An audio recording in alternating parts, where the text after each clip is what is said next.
Hello and welcome. Today I'd like to share how I turned this little vintage book into an art journal for myself. I just decided to do this one day and I thought I would record my process. Now this book cover is not in great shape, so I decided it was a good one to use paint on and turned it into an art journal. So I'm just sharing with you how I alter the book a little bit to achieve what I'm going for. I am going to remove some of the pages because if I start working in this book and use all of those pages and add papers or paints, and sometimes I use fabrics and laces, it would just become too thick and it would be like a gator mouth journal. Some people don't mind those. I don't want mine to get too out of control, my journals. So I thought I might use some of that masking tape, but I don't, so just ignore that. What I'm going to do is take the first page. I'm getting my brush out too, but I'm going to use that on the cover later.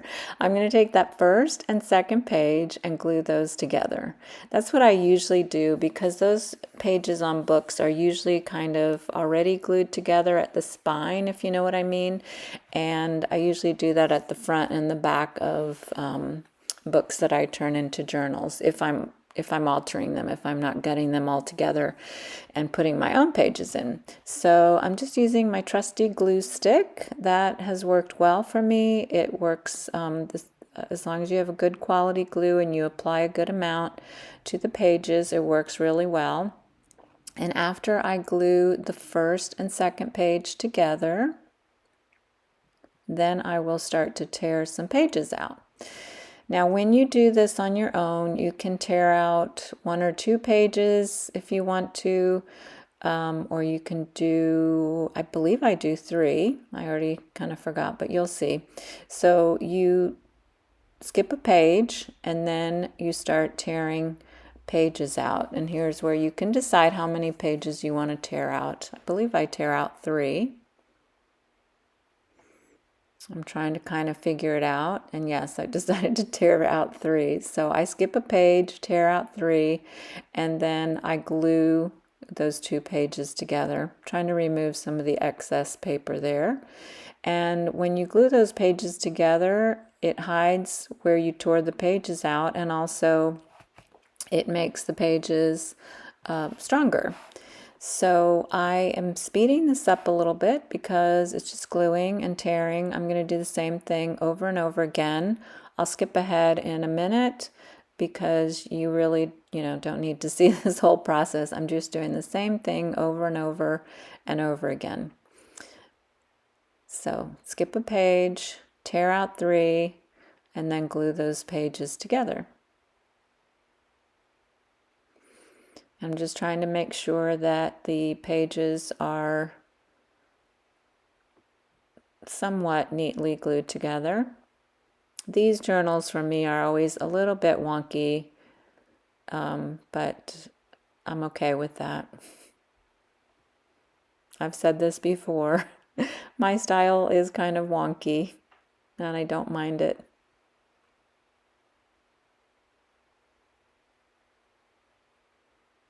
Okay, so hopefully skipping ahead now.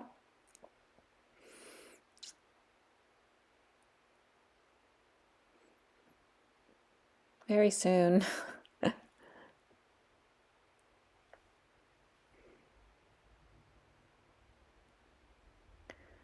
I don't want to ramble too much.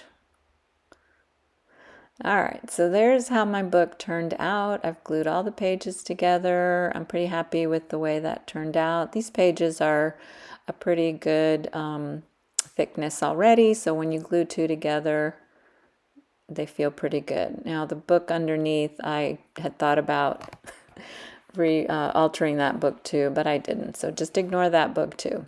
So I decided to cover my journal with some gesso. That's just some gesso that I buy in a large container, and then I put it in this smaller container, and I apply the gesso all along the edges, as you see there, front and back, spine, everything. I let that dry, and then I decided to do a dark blue color on the outside. And I'm just applying that color with my same paintbrush. It still has a little bit of gesso on it, but I don't mind that look. I'm not really going for a, perfect anything on this journal. So I'm going to cover all that with the blue and let that dry. And then I pulled out a couple of stencils because I want to add some color to the cover, and those are some of the colors that I'm going to use.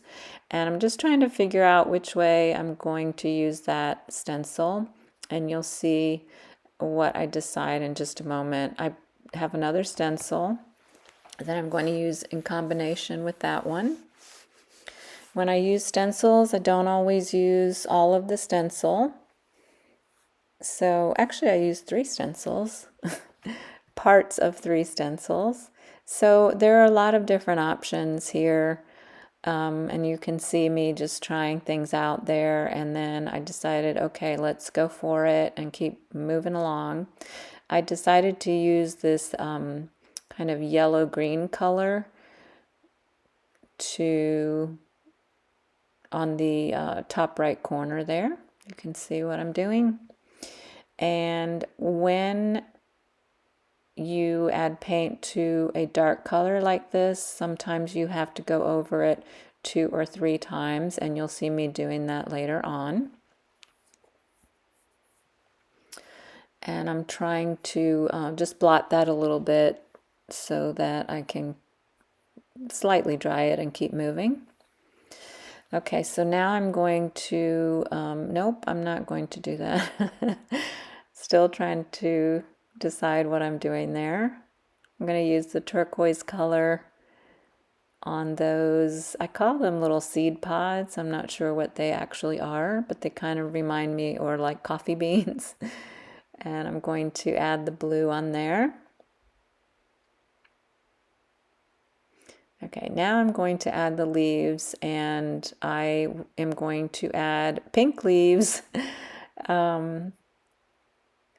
I really like to add a touch of pink to a lot of my projects, even if I'm doing a vintage sort of project. I think a pop of pink adds a really nice touch, although this is not really vintage per se. So I've sped this up because I'm just doing the same thing over and over again, adding paint, and you can see that I'm lifting my stencil a little bit to just see how it looks, although I'm trying to keep it in the same place, and I think I do a fairly decent job of that. Again, I'm not trying for perfection. It's far from perfect, but I like the way it turned out. I like the way it looks, and I'm going to again go over the pink. You'll see me do that again here, and then again later.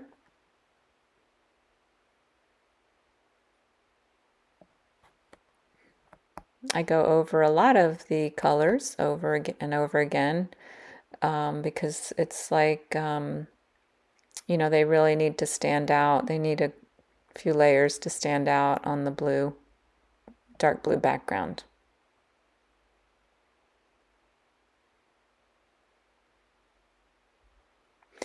My stenciling is not very crisp and neat, as you'll see when I remove the stencil.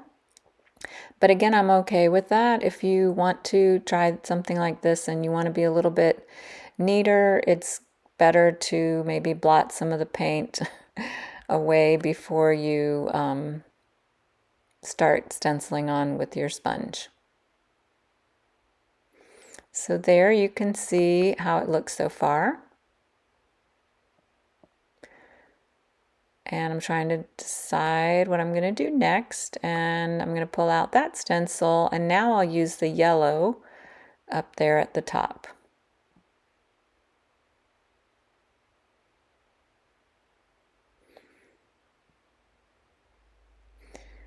So I got way too much paint out, so you can see I did blot a little bit off before I used it on the stencil. So far I like that. I'm going to brighten up that pink one more time.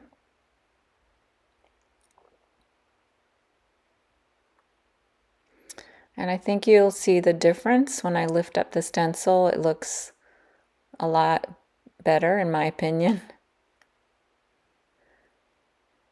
And then I believe I do the same thing with the sort of light blue color. Yeah, I put the stencil back down again and add a little bit more of that blue. I wanted those colors to pop out just a little bit more, and that now I'm happy with that. So I did not like that orange little bit there, so I used a wet wipe or a wet paper towel. The paint was still wet, so I was able to wipe that away. And now I'm going to continue doing the same thing on the spine and the back of the book, so you can see how it looks there. So I'm really happy with that so far, but I did decide that I wanted to outline my stenciling with some paint pens, and I practiced a little bit on that paper there to see what colors I wanted to use. So I decided to outline my pink leaves with gold. I really like using touches of gold as well as touches of pink on a lot of my projects. So I just outline those leaves freehand with my gold paint pen. And it's, again, far from perfect, but I'm trying to be somewhat careful. And I'm just showing you a little bit of how I do that. I'm going to outline everything on my cover, front and back, with the different color paint pens that you see there on the table. And I'm really happy with the way that looks. It adds a little something, I don't know, maybe a little crispness that wasn't there, a little interest in the on the cover. And it does, again, I don't need it to be perfectly outlined and have perfectly straight lines. I think it looks just fine the way it is. And soon I will also just jump ahead a little bit because I'm going to do the same thing. And you can see there how that all looks. I added some touches of white where there was some paint they look kind of like mistakes, little lines of paint from the stencil where I have the white lines, and I thought that it didn't look great, so I thought some white on top of that would look better, and I think it does look a lot better that way. So I'm just showing you again more of my outlining.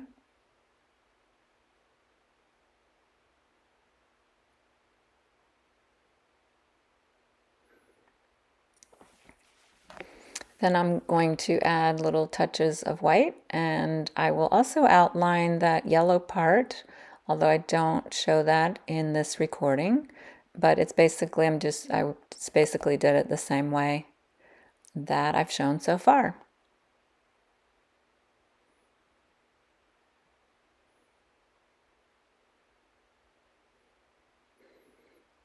I just thought I needed a few more white highlights here and there. It's easy to get kind of carried away with this stuff, so I'm trying to add just enough, but not too much. So at this point, I'm showing you that I'm going to outline the yellow, which you see there I did, and then I'm also showing you that I am going to use some of this gold, sort of like a paste, shimmery paste thing that I bought quite a long time ago, and I hardly ever use it. So I decided I would use it, try to use up as much as I can because it's getting a little bit dried out. And usually I just use gold paint for this, but I have this right on my desk, so I decided to use this, as I said before. And you can see how that looks all around the edges, including the spine edge. And I think that adds a nice touch too. And then I decided I was going to grunge up the cover a little bit more, and I just added a few touches with my finger all around. Again, trying not to go overboard, but I just decided that it needed just a few more touches of gold, grungy gold here and there. So after this, this is the last that I'll do on the cover. I'm going to do a little bit of those touches front and back, and then I'm going to show you how I finished up the inside just to make it look a little bit nicer. So that's how that looks so far. And then on the inside, I cut 2 pieces of scrapbook paper. I'll show you there in a second. The paper on the left is some scrapbook paper, and I cut 2 pieces, one for the front, one for the back. And then I have that green, real pretty green paper that I'm going to attach on the right side of my first page there. And that paper, I would say it's similar to copy paper strength, I would say. And then I'm going to glue down that strip of fabric to cover up, where the fabric where the 2 pieces of paper meet. So I'm going to use my glue stick and my stronger glue for these pieces. And then here is how that turned out. Again, it's not perfect, but I'm really happy with the way it turned out. I hope you like this project. Thanks for watching, and I'll see you next time.